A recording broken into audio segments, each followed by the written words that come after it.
What's up? Welcome back, fellow fans of Clash of Clans. It is your host, Galadon. Get ready today. We've got 300 barbarians, 300 archers. I've got mass giants. We've got every single unit going after this brand new, not signature defense, scattershot, the Town Hall 13 weapon that is amazing. It is cool. It looks cool. And, well, it doesn't do very well against 300 barbs. But then you probably figured that much, right? You'll notice the splash is effective, but not quite enough to take out that big of a group. But what if you put walls around it?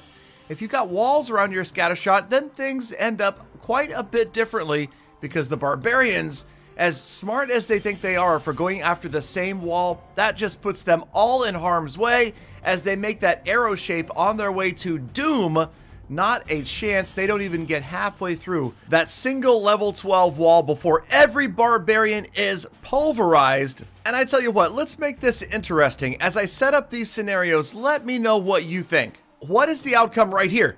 300 archers, or 320 to be technical. 320 archers. Can they take down the solo scattershot behind one layer of level 13 walls? Make your decision as we will resume the video and we'll see what happens. Now, I want you to do this with every attack today, and yes, there will be a prize. All right, so here go the archers working their way through that wall. They've got the wall down, but the scattershot working hard, and it's fast enough that it manages to get every single archer out of the way, and 320 archers could not do it. That one might catch some people. All right, so that was, well, maybe not that hard. Let's try giants. Mass giants. How about these guys? Remember that scattershot puts out a lot of damage in that cone formation, so it's going to get big groups, and as they bunch up, it's going to get them all right here, damaging every single giant, but they melt through the wall, and sure enough, just in time, they melt right through the scattershot, and giants win. The Giants win! The Giants win. All right, all of you New York fans out there. Moving on, how about giants without a wall to deal with? How about just one giant? Obviously, all of the giants would have done it. But this guy, that's right, he gets within the dead zone. Remember, there is a dead zone, and the scattershot can't get the job done. The giant gets the scattershot out of the way, and yes, one single giant. But what about one goblin? Okay, not a chance, right? He gets wiped out. But what if we were to drop the goblin within the dead zone? Can you predict it? Right here, make your prediction. Can the goblin win?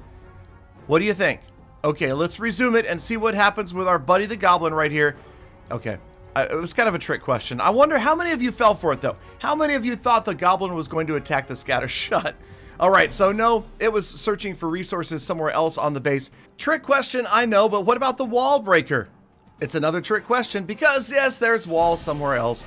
But I do love how the scattershot flips around, does a 180, and takes out the escaping unit before it can get away. All right, so next up, we've got the balloon. Now remember, scattershots do damage ground and air, so the balloon not a chance when deployed at a distance. But, and it's a big but, when you deploy it right on top of the scattershot, it only gets one try, and then the balloon is going to win because obviously the scattershot now has the dead zone, the balloon's got the advantage, and over time, it is eventually going to take it down.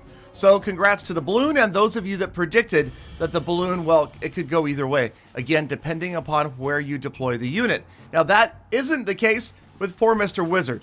You can't get him close enough. I did try.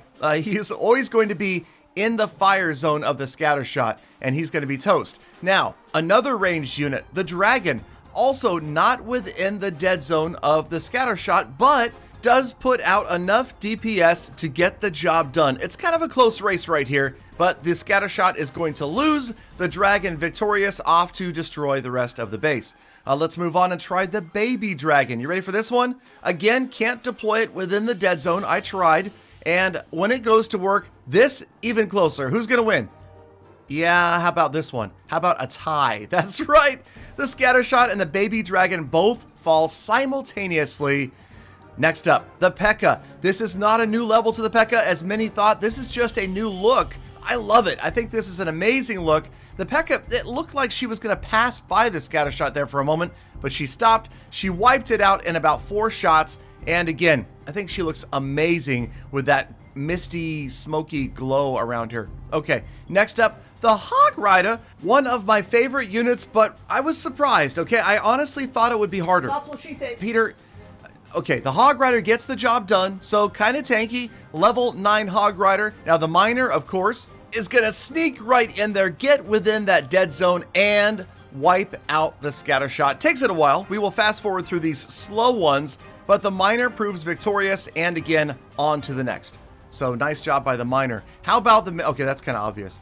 Okay, how about next up we try a Witch, but we deploy the Witch way out of the range so that maybe some skeletons can get going. So here we go, the skellies come in, they get targeted first. Notice the splash though takes every skeleton out, and then the Witch gets one-shotted immediately after. Never really had a chance.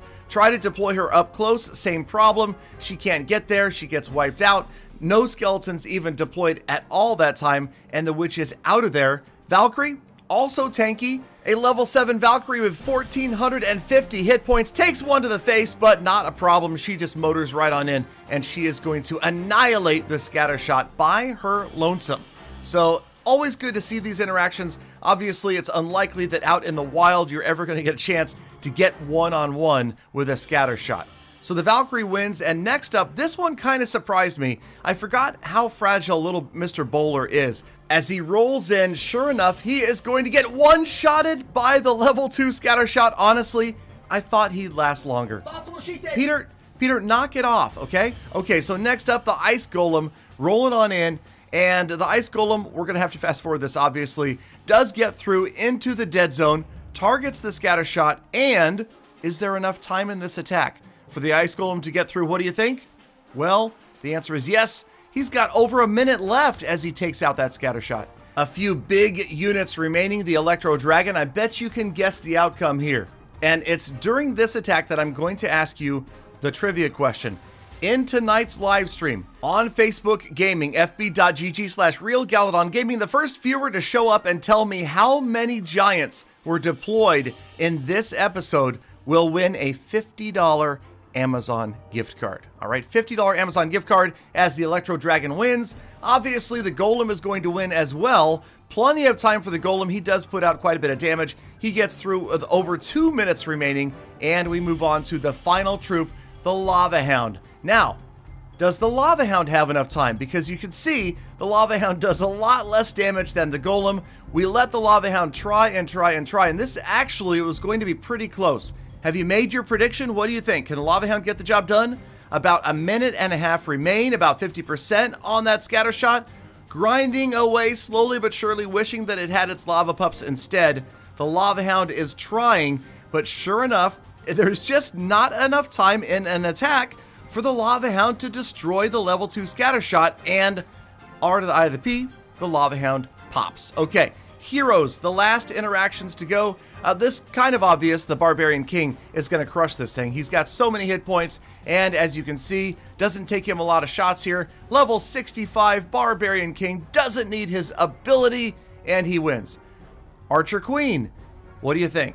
Yes, she's fine. She puts out a ton of damage. She does take quite a bit of damage here, but she wins the race easily, and that leaves just one, the Grand Warden. What do you think? Last chance for a prediction here. The Grand Warden, that's right, he does not have a lot of hit points, and although he's putting out some pretty good damage, it looks like he just cannot win the DPS race. He gets close, but watch this right here. Last shot, not enough to do it. Warden is out of here. So unfortunately, the Warden, the only possible way that he is going to win this confrontation is to use his ability. All right, so this is going to wrap up day 3 of the Town Hall 13 sneak peeks, but as you probably guessed, there are more to come. So stay tuned, stay subscribed, make sure you have notifications turned on, follow me on Instagram, on Twitter, like me on Facebook, subscribe on YouTube, all that good stuff. It is going to be an exciting week, and I am pumped for the Gem to Max Town Hall 13 live stream that is coming day 1 of the update. I hope that you can make it there for that. Hey, you made it here for this, the end of the episode. That means you are a true #GallFam member. Now get out there, make the best of the rest of your day, be kind to people, animals, and a planet. I'll see you all back here again tomorrow for more full attacks and sneak peeks.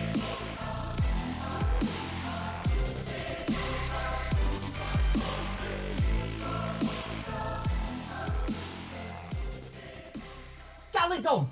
Calydon, you should be thanking me for making your videos less boring.